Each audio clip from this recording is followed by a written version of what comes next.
আসসালামু আলাইকুম। আজকে আপনাদের সাথে 3টে বাস্তব জীবনের দোয়া কবুলের গল্প শেয়ার করব। এই চ্যানেলে আমি অন্যদের জীবনে ঘটে যাওয়া বাস্তব দোয়া কবুলের গল্পই বলি। আমি বাঁধিয়ে কোনো গল্প শোনাই না। হতাশ এবং নিরাশ মানুষদের আল্লাহর দিকে ডাকাই আমাদের উদ্দেশ্য। আপনি যদি প্রথমবার আমার ভিডিও দেখে থাকেন তাহলে চ্যানেলটি সাবস্ক্রাইব করতে ভুলবেন না। আর আপনার দোয়া কবুলের গল্প আমার সাথে শেয়ার করতে চাইলে ডেসক্রিপশন বক্সে ইমেল আইডি দেওয়া আছে, সেখানে মেল করতে পারেন। প্রথম দোয়া কবুলের গল্পটি যার, তিনি লিখেছেন, আমি যে কী অবস্থায় দিন পার করছিলাম, এত বেশি আর্থিক সমস্যা ছিল যে আমি ঋণে পড়ে যাই।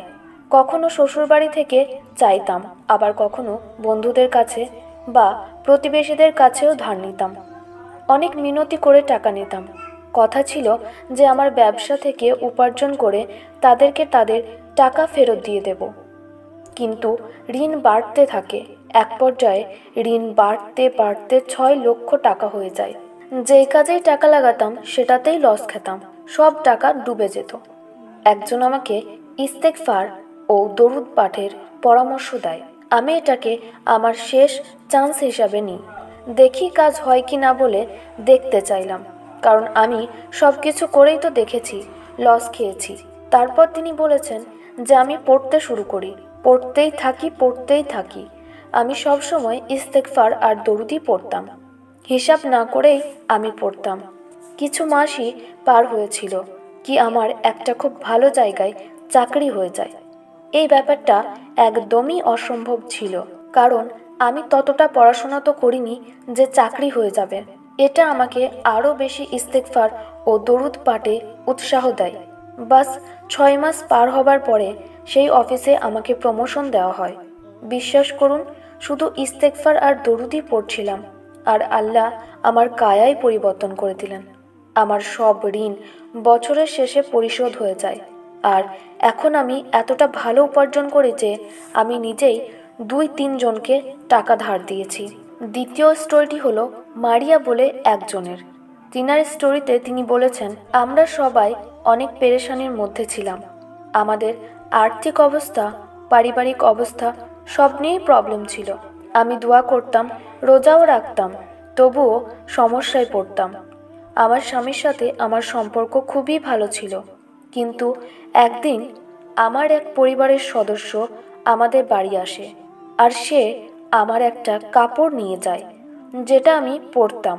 আমি পরে এটা বুঝতে পারি, কিন্তু আমি এটা নিয়ে কোনো গুরুত্ব দিইনি। আমার মনে হয়েছিল হয়তো তার কাপড়টা পছন্দ হয়েছে, তাই নিয়ে গেছে। ঠিক আছে, আমি না হয় অন্য একটা কিনে নেব। সমস্যা এটা ছিল না যে সে কিছু নিয়েছে, সমস্যা এটা ছিল যে সে এটা কালো জাদু করার জন্য নিয়ে গিয়েছিল। তারপর থেকেই সমস্যা শুরু। আমি আমার স্বামীকে আর পছন্দ করতাম না, আর সেও আমাকে আর দেখতে পারতো না। আমরা সবসময় ঝগড়া করতাম। সে আমাকে ডিভোর্স দেওয়ার কথা বলে। আমাদের বাচ্চাও ছিল। সে যেই রুমে বসে থাকতো আমি সেই রুমে যেতামও না। আমি তার থেকে দূরে থাকতে চাইতাম। তারপরে আমি সুসাইড করার চেষ্টা করি। আমাদের বিয়ের বয়স তখন 9 বছর। আমাদের মধ্যে অনেক ভালোবাসা ছিল, কিন্তু হঠাৎ সব পরিবর্তন হয়ে যায়। তারপর একদিন আমি সূরা বাকারার ফজিলত সম্পর্কে জানতে পারলাম। তারপর থেকে এটা পড়া শুরু করে দিই। আমি প্রতিদিন পাঠ করতাম। কিছুদিনের মধ্যে আমার ডিপ্রেশন কমে যায়। আমি আর ডিপ্রেশনে থাকতাম না। আমি একটু ভালো থাকতে শুরু করি। আমি এই সূরা পড়ার আগে শুধু এটা শুনতাম এবং পড়া শুরু করি।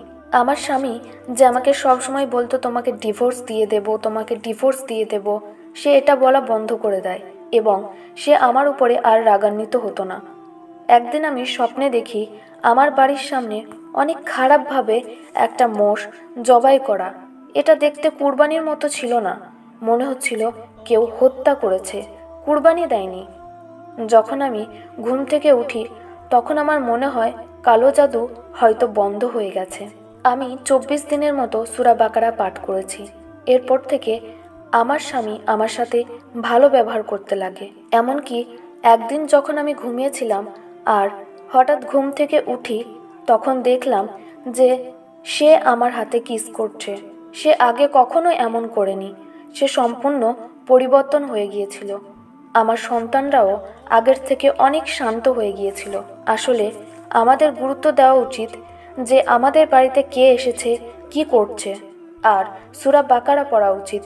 এটা আমাদের শয়তান থেকে হেফাজতে রাখবে, আর কেউ আপনার কোনো ক্ষতি করতে পারবে না। 3 নম্বর দোয়া কবুলের গল্পটি জেনার তিনি কিন্তু নির্দিষ্ট করে বলেননি, মানে তিনার দোয়াটা কি ছিল সেটা তিনি বলেননি। তিনি বলেছেন, আলহামদুলিল্লাহ আলহামদুলিল্লাহ। দীর্ঘ 10 মাস ধৈর্য ধরার পর আল্লাহ আমার দোয়া কবুল করেছেন। আমার সমস্ত দরজা বন্ধ ছিল, কোনো উপায় ছিল না, কিন্তু মনে মনে ভাবতাম তার কাছে অসম্ভব বলে তো কিছুই নাই। অনেকদিন দোয়া করলাম, হতাশ হলাম। এরপর রমজান মাসে ইফতারের আগে দোয়া করেছি, তারাবির নামাজের পর দোয়া করেছি, তাহাজ্জুদের সেজদায় গিয়ে কেঁদেছি, আল্লাহর একাত্মবাদের ওসিলায় দোয়া করেছি, ইস্তেগফার আর দরুদ পড়েছি, আজান আর ইকামতের মধ্যবর্তী সময়েও দোয়া করেছি। প্রিয় ভাইরা, হতাশ হবেন না। তিনি সমস্ত চাওয়া পাওয়া পূরণের ক্ষমতা রাখেন। একনিষ্ঠভাবে ওনার কাছে চাইতেই থাকুন। ইনশাআল্লাহ ইনশাআল্লাহ পাবেন। আপনি যাই করেন না কেন এই দুনিয়ার মানুষদের সন্তুষ্ট করতে পারবেন না। তাই দুনিয়ার সকল মানুষদের খুশি করার মিথ্যা আশা ছেড়ে তাদের সৃষ্টিকর্তাকে খুশি করার চেষ্টা করুন। যা কিছু হয় ভালোর জন্য হয়, এই বিশ্বাস কিন্তু অনেক মানুষকে বাঁচিয়ে রাখে। আমি অনেক মানুষ দেখেছি যাদের জীবন বিভীষিকাময় হয়ে গেছে।